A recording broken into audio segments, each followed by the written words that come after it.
आप देख रहे हैं जीके टीवी न्यूज़ में आपके साथ गुलफाम इदरीसी से नज़र डालते हैं खबरों की ओर। कोतवाली देहात क्षेत्र के ग्राम हरियावाला में शांतिपूर्ण तरीके से ईद की नमाज अदा की गई। देश में अमन और शांति के लिए उठे हज़ारों हाथ।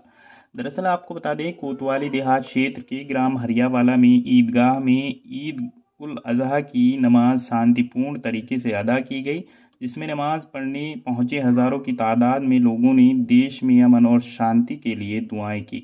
ईद की नमाज के वक्त ईदगाह पर पुलिस प्रशासन भी मौजूद रहा और शांतिपूर्ण तरीके से नमाज अदा की गई।